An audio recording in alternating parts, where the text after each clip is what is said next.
Una po sa lahat, gusto ko po kayong batiin ng maligayang Pasko at sana po iligtas at mapayapa ang inyong celebration ng ating pong Kapaskuhan. At higit sa lahat, sana po masaya po tayong nagse-celebrate ng Pasko ngayon. Mabilis lamang po itong video na ito na ginawa ko. Gusto ko lang po sa inyong ibahagi yung good news na nakita ko. Natuwa lamang po ako nung nakita ko ito dahil para po sa akin, ito po yung resulta kapag ang mga pinuno natin ay nagtulungan at iniwasan muna yung pag-aaway-away. Talagang ang mga Pilipino po ang makikinabang. Nakita ko po kasi itong post na ito ng kababayan natin sa social media. Ibinahagi nila. Ito pong walang gutom kitchen na inilunsad po ng DSWD. Magandang balita po yan. Nakakatulong sa mga kababayan natin na medyo tight po, no, sa buhay, sa budget. Nakakatulong po sa ating mga kababayan na alam naman po natin na may pinagdadaanan. Ano po? So magandang balita po yan. Natutuwa po ako dyan bilang Pilipino. Yan po ay proyekto ng DSWD, ng administrasyon ni PBBM. Pero yung mas ikinatuwa ko po, nung nalaman ko kung ano pong klaseng gusali yung walang gutom kitchen na yan dati. Yan po pala isang Pogo Hub, mga kababayan. So doon po ako natuwa dahil sabi ko, pambihira, ito yung mga pinasara nila Senator Rizal Ontiveros. Ito yung iminungkahi nila Senator Rizal Ontiveros na ipasara at tumugon naman si PBBM dyan, ipinasara at ginawa na po, idineklara na pong illegal ang Pogo.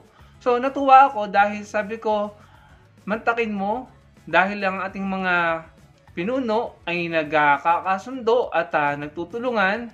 Yung mga dating gusali na alam nating punong-puno ng krimen at saka puro kasamaan ang nagaganap doon, scam at kung ano-ano pa, ay ngayon ay na-convert ng ating gobyerno, ng ating mga pinuno sa isang gusali or sa isang kitchen, no? Literal na kitchen na nakakatulong, nakakapagbigay ng pagkain sa ating mga kababayan na nahihirapan po sa buhay, mga kababayan. Maganda ito dahil bukod sa nagawa nila ng solusyon, yung mga problema sa Pogo, natapos na, napatigil na. Bukod doon, yung mga gusali, no, na iniwan ng Pogo ay na-convert into something na napapakinabangan natin, nating mga Pilipino. So sabi ko, ito yung resulta, no, ng pagtutulungan ni PBBM at ni Senator Rizal Ontiveros at ng iba pang mga tumulong sa kanila para masugpo at matapos na yung Pogo na yan.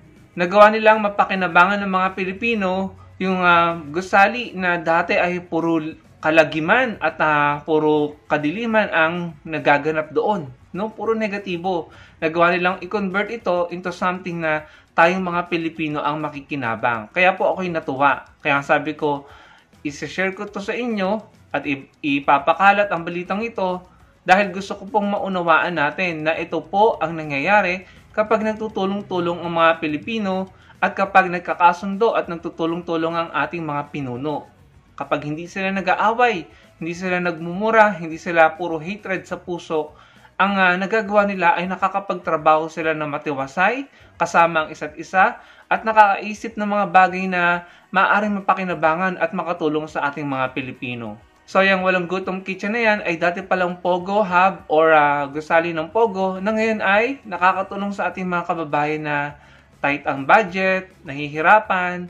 Nabasa ko pa nga po yung mga construction worker na alam niyo na maliliit lang ang sweldo ay maaring kumain dyan. At iba't iba pa, no? So sana po'y dumami pa yung ganyang mga gusali na ma-convert sa walang gutom kitchen, ano? Mga Pogo Hub na i-convert sa walang gutom kitchen at nang maraming pang Pilipino ang matulungan at kahit pa paano maibsan ang hirap na nararanasan sa buhay. So yun lamang mga kababayan, ano? Nung nakita ko nga ito, naalala ko po yung Duterte Kitchen na ginawa dati noong panahon ni Duterte na ngayon ay naging ukay-ukay na po mga kababayan. So hindi nila na-sustain.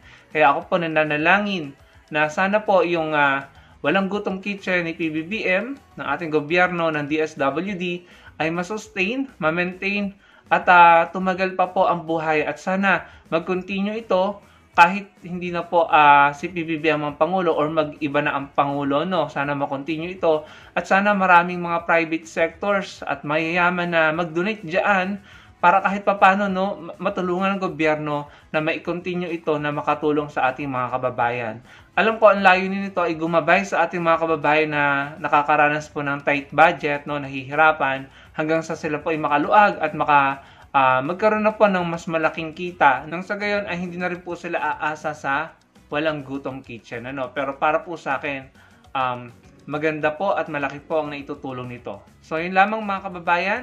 Sana po ay maging masaya tayo sa mga gantong accomplishments at sana magkasundo-sundo na po tayo, no? Tayong mga Pilipino. Yan po yung aking wish ngayong Pasko, magkasundo-sundo at magtulungan at magkasundo din ang ating mga pinuno dahil talagang tayo po mga Pilipino ang nakikinabang kapag sila po ay nagtutulungan at nagkakasundo-sundo. At higit sa lahat, sana po yung makulong na ngayong Pasko or magbagong taon or kahit sa January, makulong na po sana ang mga magnanakaw na senador at congressman na nagpahirap po sa ating mga Pilipino. Salamat po sa panonood. Sana po yung malike nyo ang ating video bilang inyong papasko sa ating YouTube channel. Makapag-like po kayo at makapag-comment at magkita-kita po tayo sa susunod kong video. Salamat po.